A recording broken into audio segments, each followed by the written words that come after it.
Hello दोस्तों, नमस्कार। स्वागत है आपका बदलती कृषि यूट्यूब चैनल में। दोस्तों, आज की वीडियो में हम बात करेंगे करेले की संपूर्ण जानकारी।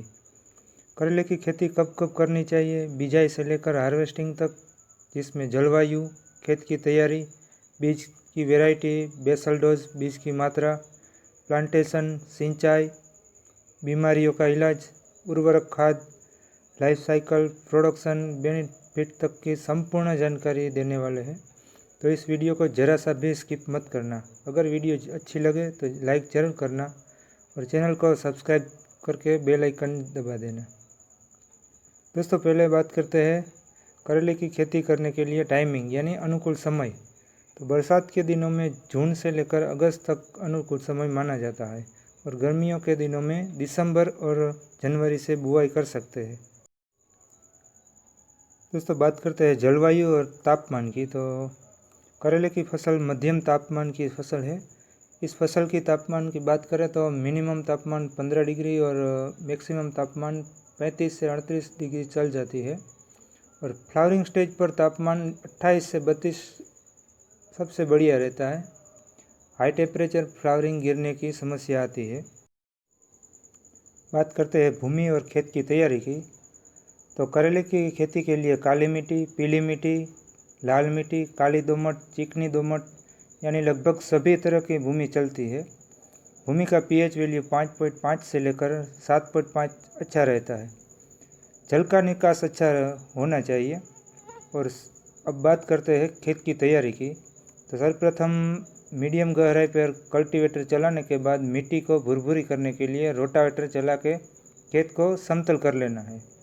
अब बात करते हैं वैरायटी यानी कि उन्नत किस्में। तो इसमें आती है राशि की हाईवेज नूर 026, यूएस एग्रीसीड्स की SW810, ननहेम्स की अमनश्री, VNR की आकाश, ईस्ट वेस्ट सीड्स की प्राची के नाम से आती है। और इससे भी ज़्यादा उत्पादन देने वाली कोई वैरायटी हो तो कमेंट करके ज़रूर बताना। बात करते हैं बेड की तैयारी की।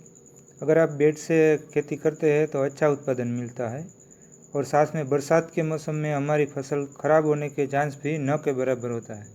तो बेड तैयार करने के लिए आपको बेड मेकर चलाकर बेड तैयार कर सकते हैं। बेड की चौड़ाई 2.5 से 3 फीट रख सकते हैं। बेड से बेड की दूरी 3 फीट और बेड की ऊंचाई 1 फीट रखनी है। अगर आप क्यारी बनाकर भी करेले की खेती करना चाहते हैं तो क्यारी की चौड़ाई 5 फीट रखनी है।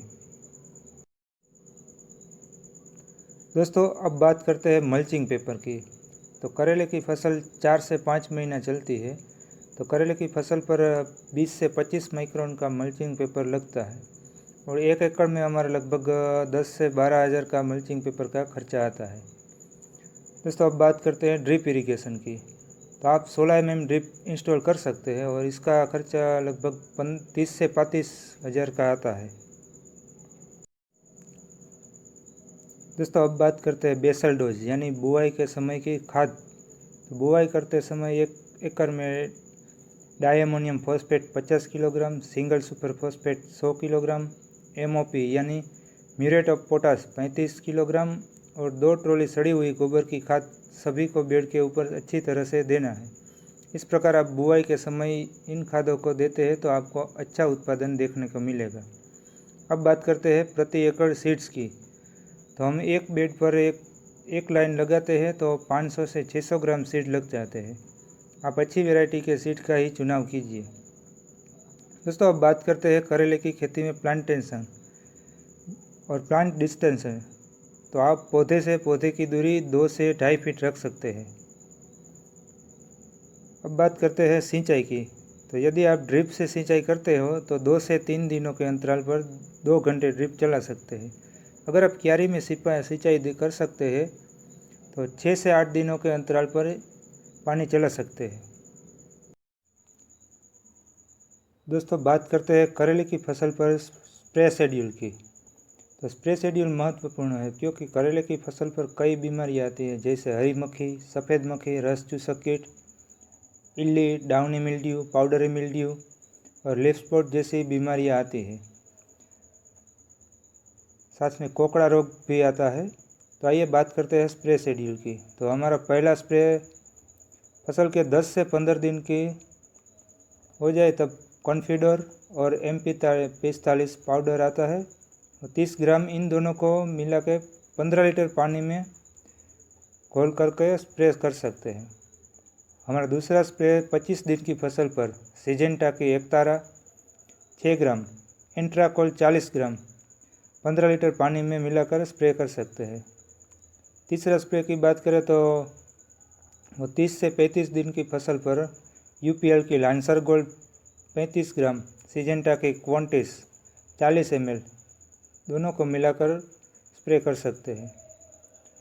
चौथा स्प्रे हमारा 40 से 45 दिन की फसल पर अदामा की अगाड़ी 25 ml, सिजेंटा की रेडोमिल गोल्ड 30 ग्राम 15 लीटर पानी में घोलकर स्प्रे करना है। पांचवें स्प्रे की बात करें तो 50 से 55 दिन की फसल पर प्रोफेक्स सुपर 30 ml, टाटा की ताकत फंगीसाइड आती है, वो 40 ग्राम 15 लीटर पानी में मिलाकर स्प्रे करना है। बात करते हैं छठे स्प्रे की, तो 60 से 65 दिन की फसल पर प्रोक्लेम 8 ग्राम और साफ फंगीसाइड आता है 30 ग्राम मिलाकर स्प्रे करना है। ये सभी स्प्रे हमारा 15 लीटर की पानी में मिलाकर करना है। सातवां स्प्रे 70 से 75 दिन के बायर का सोलोमेन 12 ml, एंट्राकोल फंगीसाइड 40 ग्राम और फेंटेक प्लस 10 ml। आठवां स्प्रे हमारा 80 से 85 दिन की फसल पर धानुका की कोनिका आती है, वो 30 ग्राम, प्रोक्लेन 10 ग्राम। नौवां स्प्रे 90 से 95 दिन के फसल पर रिडोमिल गोल्ड 30 ग्राम और अगाड़ी 30 ml, साथ में प्लानोफिक्स 4 ml 15 लीटर पानी में मिलाकर स्प्रे करना है। हमारा 10वां स्प्रे 110 से 120 दिन की फसल पर रोको फंगीसाइड 40 ग्राम और बायर का सोलोमन आता है, वो 12 ml मिलाकर स्प्रे करना है।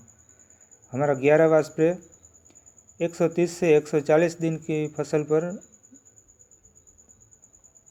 बायर का ओबेरोन आता है, 15 ml, सिजेंटा का पेगासस 25 ml 15 लीटर पानी में मिलाकर स्प्रे करना है। और 12वां स्प्रे की बात करें तो वो 150 से 160 दिन की फसल पर SLR 525 आती है, वो 30 ml, रोको फंगीसाइड 40 ग्राम मिलाकर स्प्रे करना है।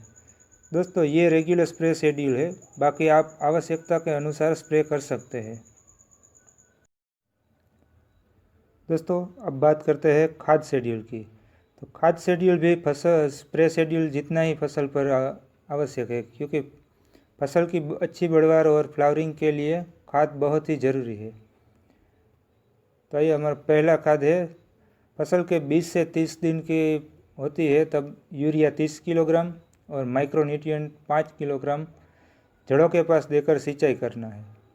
हमारा दूसरा खाद 50 से 55 दिन पर यूरिया 45 किलोग्राम और सागरिका दानेदार 10 किलोग्राम प्रति एकड़ के दर से जड़ों के पास देकर सिंचाई करना है।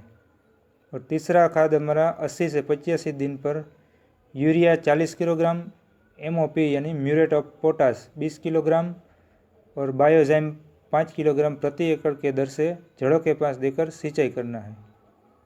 अगर आप बरसात के दिनों में करेले की खेती करते हैं तो बांस का मंडप जरूर लगाना, करेले की बेलों को ऊपर जरूर चढ़ा देना, क्योंकि बरसात में बेल ज़मीन पर रहेगी तो पानी लगने से ख़राब भी होती है और फंगस का अटैक भी ज़्यादा लग सकता है।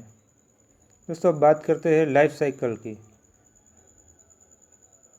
तो करेले की लाइफ साइकिल 120 से 25 दिन की होती है। अगर सही समय पर खाद और स्प्रे शेड्यूल मेंटेन करते हैं तो लगभग 4 महीने से 5 महीने तक करेले की फसल चल जाती है। दोस्तों अब बात करते हैं प्रोडक्शन यानी उत्पादन की। तो 1 एकड़ में आप देसी सामान्य वैरायटी की चुनाव किया है तो 7 से 8 टन उत्पादन मिलता है, और अगर हाइब्रिड वैरायटी का चुनाव किया है तो 10 से 12 टन का उत्पादन मिल सकता है। लेकिन फसल की उत्पादन आप पर निर्भर करता है। फसल पर खाद, स्प्रे, सिंचाई, जलवायु और तापमान पर अलग अलग हो सकता है। अब बात करते हैं बाज़ार भाव की। तो करेले का बाज़ार भाव हमेशा अच्छा रहता है। मार्केट में हमें 10 रुपये से लेकर 50-60 रुपये तक बाज़ार भाव मिल सकता है। ये अलग अलग टाइम पर अलग अलग जगह पर अलग अलग बाज़ार भाव मिल सकता है। अब बात करते हैं 1 एकड़ कॉस्ट यानी 1 एकड़ की लागत। तो इसमें खेत की तैयारी, स्प्रे का खर्चा, खाद का खर्चा, हार्वेस्टिंग, सीड का खर्चा, मार्केटिंग भाड़ा, मजदूरी का खर्चा मिला के हमारा 45 से 50 हज़ार तक 1 एकड़ का खर्च लगता है। दोस्तों, हमने इसमें ड्रिप का खर्चा, मल्चिंग पेपर और मंडप का खर्चा नहीं जोड़ा है, क्योंकि ड्रिप, मल्चिंग पेपर और बांस का एक बार लगाने के बाद 5-6 साल तक चलता है। अगर आप अलग से जोड़ना चाहते हो तो जोड़ सकते हो। बात करते हैं मुनाफा यानी बेनिफिट की। तो मुनाफा हमें मार्केट भाव और उत्पादन पर डिपेंड करता है। अगर हम 20 रुपये मानकर चलते हैं और हमारा उत्पादन 10 टन यानी 100 क्विंटल होता है, तो 20 रुपये के दर से 2000 रुपये पर क्विंटल मिलता है। और किलो के हिसाब से 2000 रुपये को 100 से गुणा करते हैं तो 2 लाख मिलता है। अब हम 2 लाख में 50,000 लागत कम करते हैं तो हमें नेट प्रॉफिट यानी शुद्ध मुनाफा 1.5 लाख के आसपास मिलता है। यदि आप इस तरह की करेले की खेती करते हैं तो 1 एकड़ में 4 महीने में आपको लगभग 1.5 लाख तक मुनाफा मिल सकता है। दोस्तों, अगर आपको ये वीडियो अच्छी लगी हो तो एक लाइक ज़रूर कर देना और अपने दोस्तों को शेयर ज़रूर करना। और जिन किसान भाइयों ने अभी तक इस चैनल को सब्सक्राइब नहीं किया है वो चैनल को सब्सक्राइब कर दे और साथ में बेल आइकन दबा के ऑल नोटिफिकेशन पर प्रेस कर दे। धन्यवाद।